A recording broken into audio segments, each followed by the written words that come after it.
नमस्कार, मैं हूं आपके साथ मैत्री और आप देख रहे हैं हमारा खास शो राग बिहारी। इसमें हम आज बात करेंगे नीतीश कुमार की समृद्धि यात्रा जिसकी आज शुरुआत हुई है पश्चिमी चंपारण से। उसमें क्या खास है और क्या ये यात्रा निशांत कुमार की एंट्री को लेकर ये यात्रा कितनी महत्वपूर्ण है, क्योंकि जिस तरह से हमने देखा कि जेडीयू कार्यालय के सामने आज पोस्टर लगा है, आरसीपी सिंह और निशांत कुमार दोनों उस पोस्टर में मौजूद हैं। इसके अलावा हम बात करेंगे अशोक चौधरी के बारे में, उनकी जो नौकरी है असिस्टेंट प्रोफेसर की, उसको लेकर मकर संक्रांति के बाद उनको कितनी राहत मिली है। उसके अलावा हम जिक्र करेंगे उपेंद्र कुशवाहा की पार्टी आरएलएम के बारे में, क्योंकि कहा जा रहा है कि जेडीयू के एक जो नेता हैं वो आरएलएम में शामिल हो सकते हैं। तो ये जेडीयू के लिए कितना बड़ा झटका है। उसके अलावा हम बात करेंगे कि आरएलएम के जो 3 विधायक उपेंद्र कुशवाहा की पार्टी से जाने की जिनकी चर्चा हो रही है, वो आरएलएम के लिए कितना बड़ा खतरा हो सकता है। और इन सब विषयों पर बातचीत करने के लिए हमारे साथ हैं राजनीतिक विश्लेषक रामबंधु वत्स जी। सर, बहुत बहुत स्वागत है आपका। सर, सबसे पहले तो हम लोग बात कर लेते हैं नीतीश कुमार की समृद्धि यात्रा को लेकर कि इस यात्रा में क्या खास है। सबसे पहले आप हमारे दर्शकों को यही बताइए, राजनीतिक रूप से नहीं, पहले हम योजनाओं पे अगर हम बात करें कि किस तरह के सौगात नीतीश कुमार दे सकते हैं, उसके अलावा हम फिर उसके राजनीतिक मायने पर भी बात करेंगे। जी, एक मुख्यमंत्री के रूप में नीतीश कुमार की यह 16वीं यात्रा है। इससे पहले चुनाव के ठीक पहले 2025 में उन्होंने प्रगति यात्रा की थी। ये उन्होंने चुनाव के ठीक बाद 16वीं यात्रा समृद्धि यात्रा शुरू कर दी है। चुनाव परिणाम आने के बाद प्रशांत किशोर और तेजस्वी यादव, इन दोनों की ओर से कहा गया था कि वो बिहार में यात्रा करेंगे, और वो दोनों ने कहा भी था और अभी तक वो विचार ही कर रहे हैं कि नीतीश कुमार ने यात्रा शुरू कर दी है। ये 8 दिनों में वो 9 जिलों का दौरा करेंगे। वो हवाई मार्ग से जाएंगे और जो भी शिलान्यास पहले हो चुका है उसकी समीक्षा बैठक भी करेंगे और नए-नए कामों का उन्होंने उद्घाटन भी करेंगे। ये 24 जनवरी को वैशाली में ये यात्रा का समापन होगा। आज पश्चिमी चंपारण के बेतिया में नीतीश कुमार ने इस यात्रा की शुरुआत की है और वो 125 से अधिक योजनाओं का आज उन्होंने शिलान्यास भी किया है। तो ये विकास योजनाओं का शिलान्यास भी है, नई-नई विकास योजनाओं की घोषणाएं भी हैं और साथ ही साथ पहले जो वो काम कर चुके हैं उसकी एक समीक्षा भी है। ये समृद्धि यात्रा है, यानी कि बिहार समृद्ध हो चुका है। नीतीश कुमार के नेतृत्व में जिन-जिन योजनाओं पे काम हो चुका है उन योजनाओं की समीक्षा भी करना है और आगे जो वो वादा किए हैं चुनाव प्रचार के दौरान, खासकर रोजगार से संबंधित, महिलाओं से संबंधित, तो उन योजनाओं से जुड़ी हुई कई तरह का शिलान्यास होगा, हर जिलों में होगा और ये स्थानीय स्तर पे होगा। जैसे कि आज बेतिया में है तो बेतिया से संबंधित कई शिलान्यास होगा। इस तरीके से वो कई राज्यों में करेंगे। ये जो पश्चिमी चंपारण है जहाँ बेतिया आता है, अगर बिहार में 243 सीटें हैं विधानसभा के, तो आप देखेंगे कि विधानसभा सीटों की गणना पश्चिम चंपारण से ही शुरू होती है। वहीं से विधानसभा की गणना शुरू होती है और ये जगह बिहार के लिए खास है, क्योंकि जब महात्मा गांधी ने अंग्रेजों के खिलाफ जब बगावत की बिगुल बजाई थी, देश राष्ट्रीय स्तर पर देशव्यापी, इसकी शुरुआत तो पश्चिम बंगाल से किए थे और महात्मा गांधी के कारण ये पश्चिम चंपारण का जिला एक गौरवपूर्ण स्थल तो है ही, साथ ही साथ जो समाजवादी पार्टियां हैं, जो समाजवादी विचारधारा की जो पार्टियां हैं, जिसके तहत नीतीश कुमार का जदयू भी है, तो वो महात्मा गांधी का फॉलोअर ही अपने आप को मानते हैं, इसलिए भी खास है। नीतीश कुमार की जितनी भी यात्राएं निकलती हैं, ज्यादातर ये केवल मुख्यमंत्री के रूप में ही नहीं, मतलब अगर वो एक राजनेता के रूप में भी जो यात्रा करते हैं, तो ज्यादातर जो उनकी यात्राएं होती हैं वो पश्चिम चंपारण से ही शुरू होती है। तो ये उसी का एक क्रम है और ये महात्मा गांधी की धरती से उन्होंने 2025 जो नई विधानसभा स्थापित हुई है उसके मुख्यमंत्री के रूप में यात्रा की है।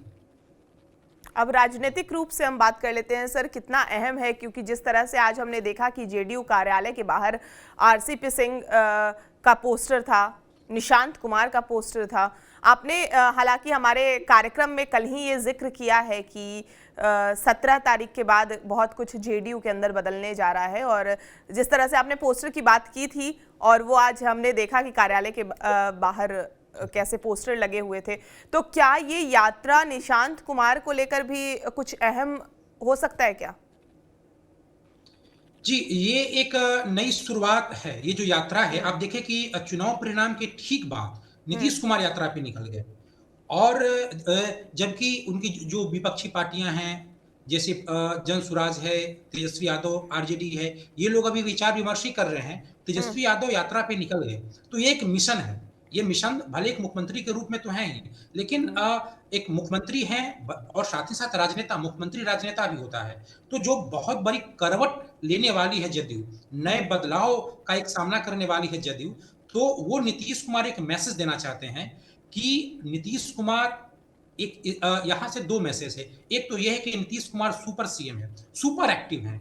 वो बहुत एक्टिव है, उनके स्वास्थ्य को लेकर के जो भी अटकलबाजियाँ चुनाव के दौरान लगी, जिन-जिन लोगों ने लगाया, वो लोग समझ लें कि सबसे एक्टिव अगर कोई राजनेता है बिहार में, तो वो मुख्यमंत्री हैं, सुपर एक्टिव हैं, इसलिए वो दौरा कर रहे हैं और साथ ही साथ वो एक तरीके से जनमानस में एक नया संवाद कर रहे हैं जनमानस के साथ। वो बता रहे हैं कि बिहार के बदलाव के लिए हमने जो किया है, तो अब साथ ही साथ जदयू जो सत्ताधारी पार्टी है, उसमें भी एक बदलाव होगा और उस बदलाव का एक तरीके से समझिए कि संवाद स्थापित हो जनता के साथ। नए कलेवर में जदयू आएगी, तो लोगों पे जाएँगे, अगर जिस जिले में जाएँगे, वहाँ जिला अध्यक्ष जो जदयू का होगा प्रखंड स्तर के, यानी जो निचले पायदान के जितने भी कार्यकर्ता होंगे, पदाधिकारी होंगे जदयू से, उनसे भी संपर्क करने का या कम से कम उनका मिजाज टटोलने का, उनको एक मैसेज देने का, नीतीश कुमार को एक मैसेज देने का, उन तक सीधा संवाद करने का एक मौका इसके ज़रिए मिलेगा और इसका राजनीतिक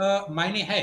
निशांत कुमार के आने से पहले जिस तरीके से नीतीश कुमार एक यात्रा कर रहे हैं, वो विकास योजनाओं की चर्चा भी कर रहे हैं। वो बता रहे हैं कि बिहार में राजनीतिक तौर पे नीतीश कुमार जितने महत्वपूर्ण हैं, आने वाले दिनों में जदयू का भविष्य भी उतना ही सुरक्षित है, जितना वर्तमान सुरक्षित है।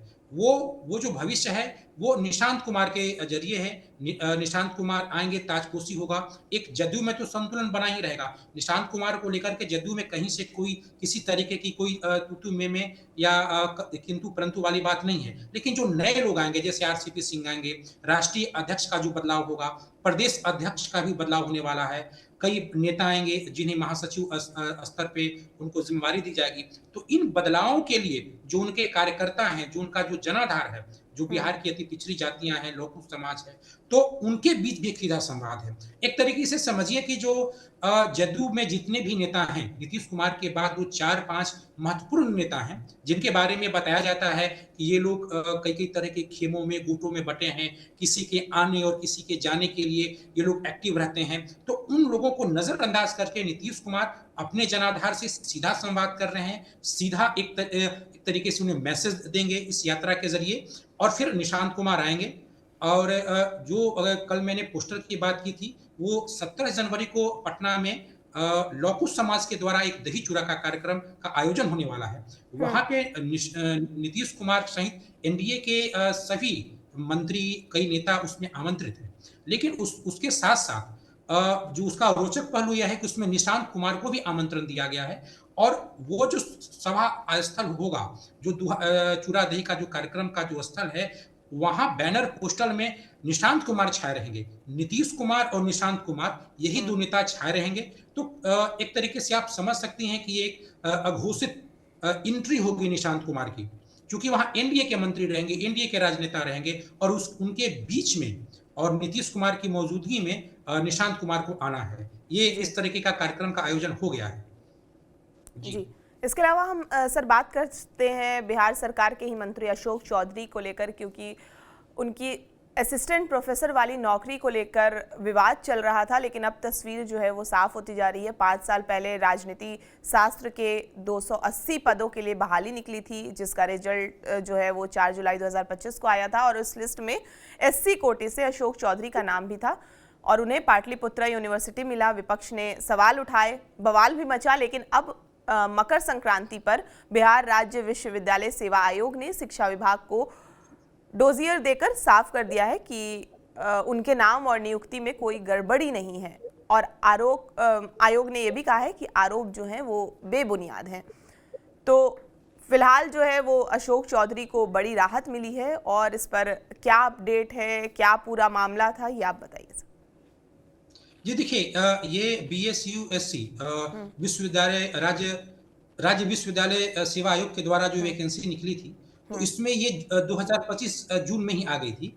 इसमें गड़बड़ ये थी कि इसमें डॉक्टर अशोक कुमार नाम हम्म। था, और जो वोटर लिस्ट है उसमें अशोक अशोक चौधरी नाम चौधरी। है। तो हम्म। चौधरी और कुमार का जो अंतर था, हम्म। इसी के कारण ये नियुक्ति अटका हुआ था।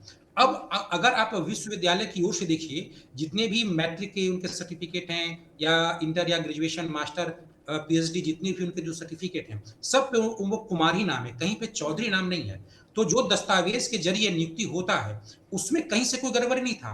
गड़बड़ी का कारण ये था कि वोटर लिस्ट में उनका नाम आना हम्म। चौधरी, अशोक चौधरी के रूप में, और साथ ही साथ मंत्री के रूप में वो जब शपथ ग्रहण लेते हैं, तो अशोक चौधरी वहां पे एक चौधरी उनका सरनेम आता है। हम्म। तो राजनीति में वोटर लिस्ट में और मंत्रालय में उनका नाम चौधरी होना, और इसके अतिरिक्त एक प्रोफेसर के रूप में वो एक कुमार के रूप में सरनेम यूज करते हैं, ये अंतर रहा है। हम्म। लेकिन विश्वविद्यालय ने जो पक्ष दिया है, उसके तहत जिन दस्तावेजों के जरिए ये नियुक्ति हो रही है, या खासकर जो उनका सर्टिफिकेट वगैरह है, उसमें कहीं से कोई अंतर नहीं है। तो ये एक पक्ष उनका मजबूत रहा। हम्म। लेकिन चुनाव आप देखेंगे कि चुनाव के पहले जिस तरीके से खासकर प्रशांत किशोर की ओर से जो आरोप लगाया गया था बीजेपी के कुछ नेताओं पे, उसी क्रम में इन पे भी आरोप लगा था।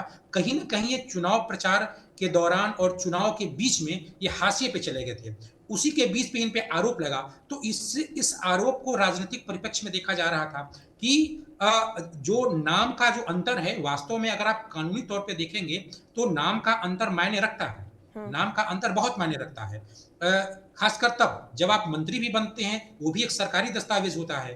तो और वहां आप नाम दे रहे हैं, वहां भी आपको एक सेल्फ अटेस्टेड दस्तावेज देना पड़ता है, तो काफी मायने रखता है। लेकिन विश्वविद्यालय के दस्तावेज में नाम में कोई हेरफेर नहीं था। तो जिस तरीके से इन्होंने अपना डोजियर दिया है और उसकी जांच हुई है, उस जांच में इन्हें क्लीन चिट दे दी गई है। तो हम्म। अगर आप कानूनी तौर पे देखेंगे, तो इनकी जो नियुक्ति थी वो उतनी गड़बड़ नहीं थी जितना कि राजनीतिक तौर पे, इसीलिए हम्म। हाशिए पे चले गए थे। और हम्म। इन्हीं के कारण ही जो 276 अन्य लोगों की नियुक्ति हुई थी, वो भी मामला अटका हुआ था। वो लोग भी शिक्षा मंत्री के पास, कभी नीतीश कुमार के पास, कभी वी राजेंद्र के पास एक घूमते फिरते दौड़ धूप करते रहते थे कि जो हम्म। नियुक्ति की प्रक्रिया है उसको आगे किया जाए। तो कहीं ना कहीं इसे देना भी था। और अब जो बिहार की जो परिस्थितियां हैं, राजनीतिक परिस्थितियां हैं, उसमें एक बदलाव हुआ है। आप देखिएगा कि पिछले 6, 7, 8 महीनों से अशोक चौधरी राजनीतिक तौर पे उपेक्षित थे, हम्म। लेकिन अभी कुछ दिनों से उनकी एक तरीके की सक्रियता बढ़ी है। वो बढ़ी है कांग्रेस के विधायकों को लेकर के। हम्म। कांग्रेस के जो 6 विधायक हैं, वह उनको तोड़ने की खबरें आ रही हैं। वो हम्म। या तो बीजेपी के साथ जाएं, जदयू के साथ जाएं, चिराग के साथ जाएं, कई तरह की अटकलबाजी लग रही है। लेकिन बड़ी ही गंभीरता से जदयू ये चाहती है कि कांग्रेस के 6 विधायक उसके पास चले जाएं। इसमें जदयू ये चाहती है कि वो बीजेपी से अपना नंबर आगे बढ़ाए। तो और जो कांग्रेस के 6 विधायक हैं, उसमें से मुस्लिम विधायक भी हैं, तो वो लाजिमी है वो बीजेपी में जाएंगे नहीं। तो उस ऑपरेशन में अशोक चौधरी भी सक्रिय हैं। हालांकि हम्म। जदयू केवल अशोक चौधरी के जरिए ही ये काम नहीं कर रही है, इसके पीछे कई अन्य नेता भी हैं, लेकिन अशोक चौधरी भी हैं, उनकी भी एक भूमिका है। इसलिए राजनीतिक तौर पे भी अब प्रासंगिक हो रहे हैं अशोक चौधरी, हम्म। इसलिए भी मसला जो है वो सॉल्व हो गया। इसमें कोई बहुत बड़ा फॉल्ट नहीं था। हम्म। नियुक्ति लेने में कोई अन्य गड़बड़ियां नहीं थी, हम्म। कोई किसी अन्य मापदंडों का उन्होंने उल्लंघन नहीं किया था। लेकिन कभी-कभी राजनीति के कारण, राजनीतिक आरोप प्रत्यारोप के कारण मामला फंस भी जाता है किसी राजनेता का, वो उसी तरह की बात है। लेकिन हम्म। अब अशोक चौधरी राजनीति में प्रासंगिक हो रहे हैं। आने वाले कुछ दिनों में, 1-2 हफ्तों में या 10-15 दिनों में, अगर कांग्रेस के नेता जदयू में शामिल हो जाते हैं, तो ये जदयू की उपलब्धि भी होगी और उसमें इनकी भूमिका अभी है, तो एक तरीके से समझिए कि पूरी तरीके से प्रासंगिक हो जाएंगे।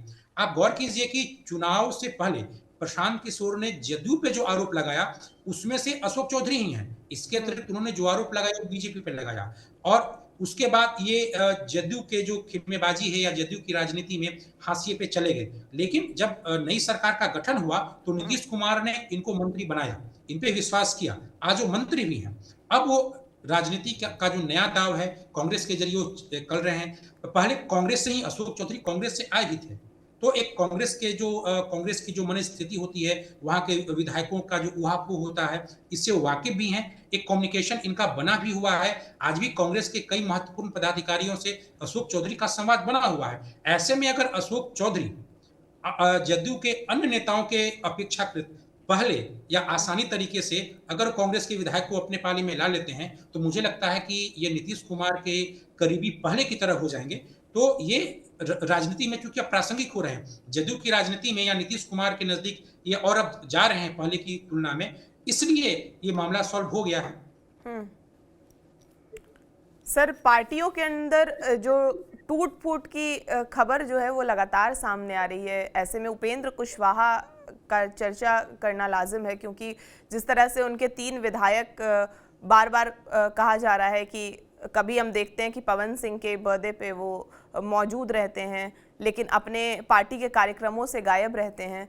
उसके बाद एक बात ये भी आई कि जेडीयू के जो प्रदेश सचिव डॉक्टर चंदन कुमार यादव हैं, उन्होंने जेडीयू से इस्तीफा देकर और अब आरएलएम की तरफ वो बढ़ रहे हैं, वो आरएलएम में जाने की तैयारी है। तो ये कैसे आप इसको देखते हैं कि आरएलएम के लिए ये बड़ी जीत है चंदन कुमार यादव का वहाँ जाना, या ऑब्वियसली क्योंकि 3 विधायक उपेंद्र कुशवाहा की पार्टी में नहीं रहना चाहते और जिस तरह से वो बागी सुर अपना रहे हैं, तो उनके लिए ये चिंता का विषय है?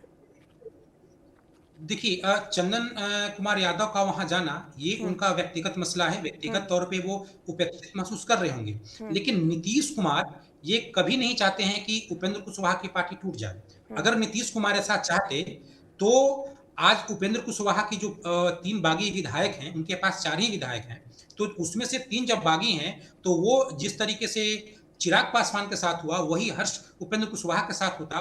बागी विधायक ही आरएलएम पे अपनी दावेदारी कर देते। लेकिन चूंकि नीतीश कुमार ये नहीं चाहते हैं कि उपेंद्र कुशवाहा को कोई नई राजनीतिक संकट का सामना करना पड़े, इसीलिए बीजेपी भी बागी विधायकों के लिए अपना दरवाजा नहीं खोल रही है। और यही कारण है कि लंबे समय से जो बागी विधायक हैं वो भटक ही रहे हैं। वो उनको न बीजेपी ले रही है, न जदयू ले रही है, यही कारण वो भटक रहे हैं। और नई पार्टी बनाएं या आरएलएम पे अपनी दावेदारी करें, इसके लिए सदन में स्पीकर की जो भूमिका होती है बहुत ही महत्वपूर्ण होती है। स्पीकर के सहयोग के बिना इस तरह का जो कदम है वो बहुत जटिल होता है, बहुत ही उलझाने वाला होता है। तो नीतीश कुमार ये चाहते नहीं है। ऐसे में अब चंदन यादव का जाना एक उनका अपना मकसद है। उनका वो हो सकता है व्यक्तिगत तौर पे वो उपेक्षित हो या किसी खास गुट का अपना शिकार हो चुके हों, लेकिन नीतीश कुमार और उपेंद्र कुशवाहा में कोई गलतफहमी नहीं है। लेकिन उनके जो विधायक हैं, 3 विधायक बागी हैं और वो कंटिन्यू बागी हैं। उनको और नीतीश कुमार के कारण ही बीजेपी भी उनको पार्टी में नहीं लेना चाहती है, क्योंकि एनडीए में या बीजेपी की नजर में नीतीश कुमार बेहद ही संवेदनशील प्रोजेक्ट है। नीतीश कुमार के साथ छेड़छाड़ नहीं हो, वो बीजेपी करना चाहती है। उपेंद्र कुशवाहा के बागी विधायकों के साथ उनको सहयोग देकर के, किसी तरीके के सहयोग देकर के अपनी पार्टी बनाने, आरएलएम पे कब्जा करने या बीजेपी में शामिल करने, किसी तरीके के सहयोग करके वो एक मैसेज नहीं देना चाहती है कि नीतीश कुमार को मैसेज नहीं देना चाहती कि बीजेपी अब अपने ही सहयोगी दलों के साथ तोड़फोड़ करना शुरू कर दी है। इसलिए वो अभी तक भटक रहे हैं। लेकिन चूंकि वो स्वतः बिना किसी पार्टी के कहे या बिना किसी पार्टी के बहकावे में आए, स्वतः वो उपेंद्र कुशवाहा से अलग जा चुके हैं। इसलिए जदयू ये चाहेगी कि उपेंद्र कुशवाहा को कॉन्फिडेंस में लेके उनको अपने पाले में कर ले। ऐसे करने से अगर उपेंद्र कुशवाहा नाराज नहीं होते हैं तो जदयू के लिए बेहतर है। देखिए, अभी कांग्रेस के 6 विधायक हैं, ओबीसी के 5 विधायक हैं, इसके अतिरिक्त आरएलएम के 3 विधायक हैं जी, एक आईपी गुप्ता भी हैं और एक बीएसपी के भी 1 विधायक हैं। ये विधायक इधर से उधर जाएंगे और जदयू ये चाहती है कि वो बीजेपी से आंकड़ा अपना आगे रखे, ताकि भविष्य में किसी तरीके से नीतीश कुमार पे या जदयू पे कोई दबाव ना आए। और इसमें मुझे लगता है कि जदयू बाजी जीत जाएगी, क्योंकि जो कांग्रेस के जो विधायक हैं वो बीजेपी की तुलना में ज्यादा वो जदयू के करीब आ चुके हैं, ऐसी खबरें आ रही हैं। वो कभी ना कभी देखिएगा कि सप्ताह या 10 दिन के अंदर वो जदयू में चले आएंगे। तो ऐसे में जितने भी बागी हैं वो कभी ना कभी आएंगे। अगर जदयू में आएंगे तो जदयू का बीजेपी की तुलना में विधायक भी बढ़ जाएगा। तो उपेंद्र कुशवाहा को कॉन्फिडेंस में अगर जदयू ले ले तो वो बागी विधायकों को अपनी ओर ला लेंगी। लेकिन और एक इसमें एक संभावना और है कि नीतीश कुमार के कारण बीजेपी प्रत्यक्ष तौर पे तो उनकी बागी विधायकों की सहायता नहीं कर रही है, बागी विधायकों को अपनी पार्टी में ला नहीं रही है, लेकिन वो लोजपा आर के जरिए ऐसा कर सकती है। लोजपा आर के संपर्क में भी उनसे भी एक संवाद जुड़ चुका है बागी 3 विधायकों का।